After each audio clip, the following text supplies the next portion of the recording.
बिस्मिल्लाहिर्रहमानिर्रहीम। मेरा नाम है डॉक्टर फरासत अली डोगर और मैं एक साइकियाट्रिस्ट हूँ। आज की जो वीडियो का हमारा टॉपिक है वो बहुत ही अहम है कि ये लोग हमसे सवाल पूछते हैं कि क्या शिज़ोफ्रेनिया वाली जो बीमारी है इसको रोका जा सकता है या नहीं। ये सवाल उमूमन इस कॉन्टेक्स्ट में होता है कि जैसे किसी एक बंदे को शिज़ोफ्रेनिया है और उसकी शादी की प्लानिंग कर रहे हैं, या पेरेंट्स हैं वो देख रहे हैं कि किसी एक पेरेंट के साथ मसला है और उसको शिज़ोफ्रेनिया है, या इस कॉन्टेक्स्ट में कि अगर कोई एक फैमिली मेम्बर या पहले से उन्होंने इस बीमारी के बारे में कोई थोड़ा बहुत किसी से सुना हुआ है, तो उमूमन सवाल करते हैं कि अगर हम इस बच्चे की शादी कर दें तो इसके जो बच्चे होंगे उसके अंदर शिज़ोफ्रेनिया, या उसको शिज़ोफ्रेनिया डेवलप हो गया, ऑलरेडी मैरिड है, और ये सवाल करता है कि क्या इम्कान है कि हम शिज़ोफ्रेनिया वाली बीमारी को पहले से रोक सकते हैं। तो इस कॉन्टेक्स्ट में ये कि बहुत ही अहम और बहुत ही एक संजीदा क्वेश्चन है कि क्या वाकई ऐसा मुमकिन है कि इसको रोका जा सकता है। ऐसे कौन से फैक्टर हैं जो हम इख्तियार करें, ऐसा क्या करें, ऐसा कौन सा बिहेवियर करें। तो आज की वीडियो में हम ये चीज़ें, इन सारी चीज़ों को हम जो है वो डिस्कस करेंगे। सबसे पहले तो ये देखें कि शिज़ोफ्रेनिया की बीमारी और जितनी चीज़ें और एहतियातें मैं बताऊंगा उनका ताल्लुक शिज़ोफ्रेनिया के साथ भी है, और उसी के साथ साथ जो बाकी की जो जहनी बीमारियां हैं, किसी न किसी हवाले से इन चीज़ों का रोल, इन चीज़ों का किरदार उन बीमारियों के हवाले से भी है। कुछ चीज़ें जनरल हैं, उसके ऊपर हम एक एक करके बात करते हैं। शिज़ोफ्रेनिया की जो वजूहात हैं, काज़ ऑफ शिज़ोफ्रेनिया के ऊपर हमारे साइकियाट्री क्लिनिक के यूट्यूब चैनल पर और भी वीडियोस हैं, आप उसको देख सकते हैं और मज़ीद उसकी तफसील यहाँ उसको मैं हल्का सा दोबारा से हाईलाइट करूँगा, उसके ऊपर रोशनी डालूंगा कि शिज़ोफ्रेनिया की जो वजूहात होती हैं उनमें से कुछ वजूहात ऐसी होती हैं कि जिसको हम कहते हैं कि ये कंट्रोलेबल नहीं है, ठीक है। लेकिन कुछ ऐसी चीज़ें होती हैं, ऐसी काजेज़ होती हैं कि जिनको हम कहते हैं कि ये कंट्रोलेबल हैं, ये मॉडिफाइबल फैक्टर्स हैं, इसके हम चेंज कर सकते हैं, इन्वायरमेंट में चेंज ला सकते हैं, वगैरह वगैरह वगैरह, ठीक है। अब ये वजूहात की, और फिर यहाँ पर पहले भी जिक्र होता है कि शिज़ोफ्रेनिया या जहनी बीमारियाँ किसी एक वजह से नहीं होती, हमेशा हर एक चीज़ जो है एक रिस्क फैक्टर के तौर पे होती है, और जब 3, 4, 5, 6 वजूहात इकट्ठी हो जाती हैं तो फिर बीमारी का अमली तौर पर इजहार होता है, ठीक है। ऐसी कौन सी वजूहात जिसको हम कंट्रोल नहीं कर सकते, जिसको हम चेंज नहीं कर सकते, मसलन कि हम जेनेटिक्स हैं कि दोनों पेरेंट्स, वो सवाल ये कर रहे हैं कि पेरेंट्स को शिज़ोफ्रेनिया है, शिज़ोफ्रेनिया डेवलप हो गया, अब बच्चों में चीज़ें आ गई, अब चीज़ें आ गई हैं, बच्चे उन्हीं के हैं, अब इसको हम मॉडिफाई तो नहीं कर सकते, इसके अंदर चेंज तो नहीं ला सकते। जीन एक अंदर बच्चे के अंदर आ गया, उसको हम चेंज तो नहीं कर सकते, ठीक है। इसी तरह ब्रेन के अंदर जो केमिकल के अंदर चीज़ें, एक चीज़ डेवलप हो चुकी है, उसको तो हम चीज़ें, जो फॉर एग्जांपल के मसलन किसी बच्चे को बचपन में हेड ट्रॉमा हो गया, या बचपन में मेनिंजाइटिस हुआ था, या गर्दन तोड़ बुखार आम जुबान में कहते हैं, ठीक है, वह उस लेवल तक तो हम कर सकते हैं। लेकिन एक बच्चा हमारे पास बड़ा है, उसकी 18 साल की उम्र है और बचपन की हिस्ट्री है कि उसको गर्दन तोड़ बुखार हुआ था, तो एक रिस्क फैक्टर तो मौजूद है, उसको चेंज तो नहीं किया जा सकता। अब किन किन फैक्टर को चेंज किया जा सकता है जिनका शिज़ोफ्रेनिया के अंदर रोल है। मैं शुरू से लेके आगे तक, शुरू से मेरे मुराद ये है कि जब बच्चे की पैदाइश का मरहला है उस वक्त, और बच्चा जब बड़ा हो गया उस वक्त तक कौन कौन से ऐसे फैक्टर हैं जिसके ऊपर हम एहतियात करें तो इस बीमारी को रोका जा सकता है, किसी हवाले से उसके एक्सप्रेशन के अंदर जो है वो कमी लाई जा सकती है। शिज़ोफ्रेनिया के ऊपर बहुत सारे रिसर्चर्स ये कहते हैं कि मिड ट्राइमेस्टर के अंदर अगर इन्फ्लुएंजा इन्फेक्शन, वायरल इन्फेक्शन अगर मदर को हो तो बच्चों के अंदर शिज़ोफ्रेनिया के डेवलप होने के चांस 7 टाइम्स इंक्रीज हो जाते हैं। 7 टाइम्स का मतलब 700% इंक्रीज हो जाते हैं, बढ़ जाते हैं। यानी मिड ट्राइमेस्टर के अंदर, यानी मदर की अच्छी केयर ड्यूरिंग प्रेगनेंसी, इससे बहुत सारी जिस्मानी बीमारियां भी, जहनी बीमारियां भी, और ख़ास तौर पर शिज़ोफ्रेनिया, इसके अंदर ये एक अहम किरदार अदा करता है कि जितनी अच्छी केयर होगी उतने चीज़ों के डेवलप होने के चांसेस कम हो जाएंगे। ये तो था एक वायरल इन्फेक्शन। इसी तरह प्रेगनेंसी के दौरान बाकी कॉम्प्लिकेशंस, बाकी पेचीदगियाँ, मसलन ब्लड प्रेशर बहुत अच्छे से कंट्रोल है नहीं है, फिर इसी तरह शुगर तो डेवलप नहीं हो गई, या बच्चे की ग्रोथ प्रॉपर तरीके से नहीं है, यानी इस तरह की चीज़ें जिनका कुछ का ताल्लुक एहतियात के साथ है, कुछ का ताल्लुक हमारी खुराक और न्यूट्रिशन के साथ है। इनकी अगर अच्छी केयर की जाए तो फिर भी चीज़ों के आने के चांसेस डेवलप हो जाते हैं। अच्छी खुराक के हवाले से एक और एग्जांपल दूंगा कि जैसा कि इसके ऊपर भी रिसर्चर्स मौजूद हैं कि अगर प्रेगनेंसी के दौरान मदर्स को जो विटामिन डी का सप्लीमेंट दिया जाए, विटामिन डी की सपोर्ट दी जाए, तो उसके नतीजे में इन बीमारी शिज़ोफ्रेनिया के आने के चांसेस काफ़ी हद तक कम हो जाते हैं। इसके ऊपर भी बेतहाशा जो है वो रिसर्चेस मौजूद हैं। तो अगर हम विटामिन डी को लेते हैं तो अब बाकी न्यूट्रिशनल डेफिशिएंसी इसको भी इसके अंदर कवर कर सकते हैं। अब हम आते हैं आगे। अब बच्चे की पैदाइश है, अगर फॉर एग्जांपल पहले से पेरेंट्स ज़्यादा कॉन्शियस हैं, एक पेरेंट को शिज़ोफ्रेनिया है तो बर्थ कॉम्प्लिकेशंस, बर्थ के दौरान पेचीदगियां, बच्चे की पैदाइश के दौरान, ये भी एक रिस्क फैक्टर के तौर पे अपना हिस्सा डालती हैं स्किज़ोफ्रेनिया की बीमारी के डेवलप में।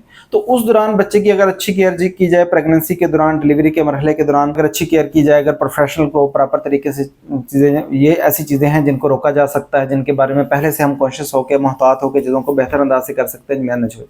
अब बच्चे की पैदाइश होगी। अब अर्ली चाइल्डहुड, ये वाला जो मरहला है, पहले 2 साल 3 साल, ये बहुत अहम है।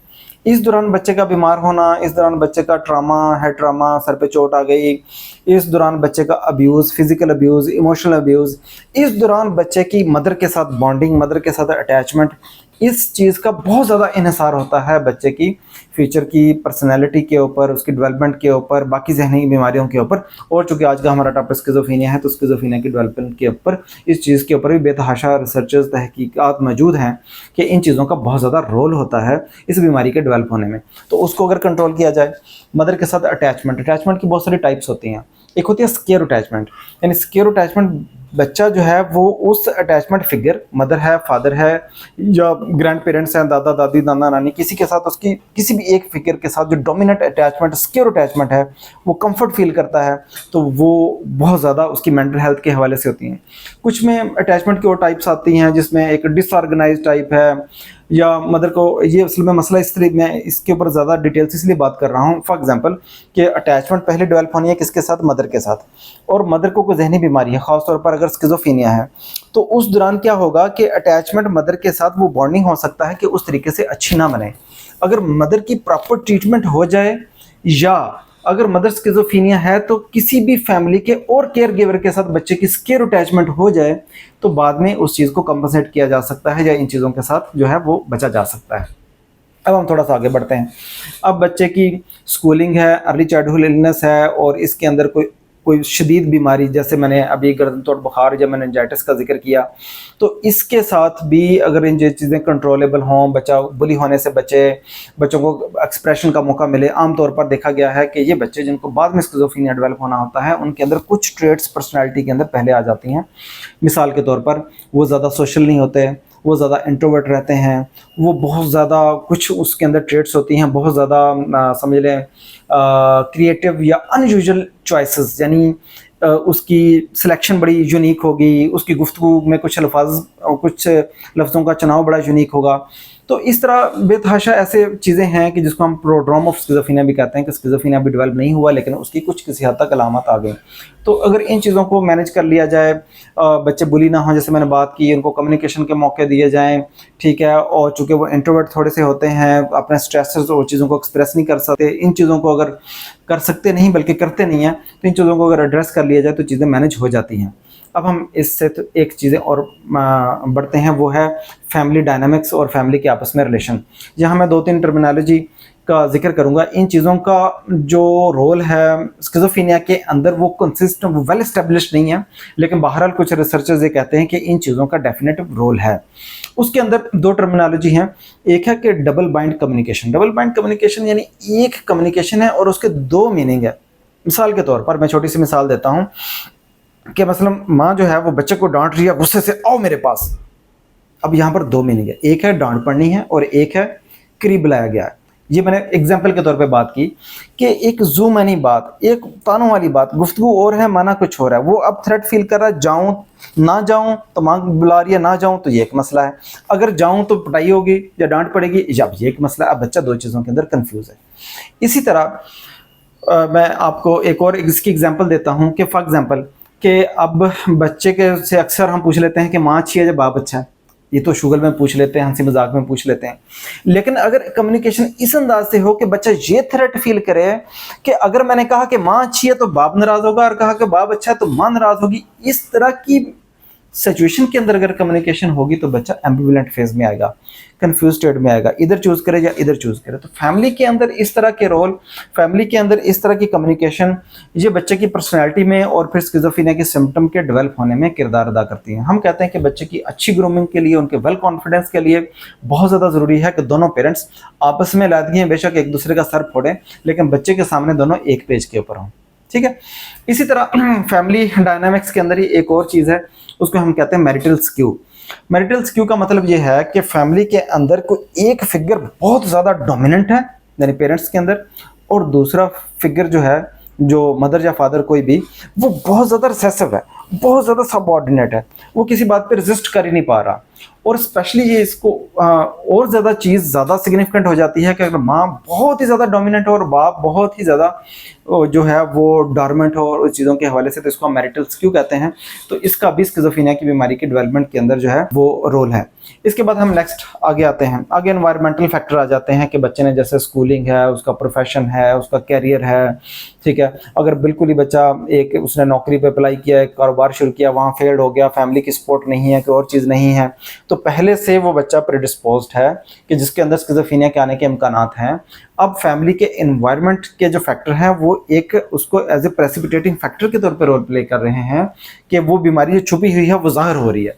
अगर वो चीज़ें कंट्रोलेबल हों फैमिली की सपोर्ट के साथ, तो उसकी जो अगला उसका कैरियर है, अगली लाइफ में फैमिली के सपोर्ट के साथ वो अगला चीज़ों के अंदर बेहतर परफॉर्म करे, तो फिर भी इस बीमारी को जो है वो रोका जा सकता है या उसके एक्सप्रेशन में उसके हवाले से अहम किरदार अदा किया जा सकता है। आखिर में एक फैक्टर मैं और बताऊंगा कि एक है कि बीमारी के आने से पहले उसको डिटेक्ट कर लेना या उसको आने से पहले रोक लेना, ये तो एक बहुत ही कोई आइडियल चीज़ है, लेकिन इससे एक कम आइडियल दर्जे की भी चीज़ है जो कि बहुत ही ज़्यादा अहम है। अगर वहाँ भी हम चीज़ों को कंट्रोल कर लें तो फिर भी स्किज़ोफ्रेनिया की प्रोग्नोसिस बहुत ज़्यादा अच्छी हो जाती है, और वो है, उसको हम कहते हैं early detection and early treatment.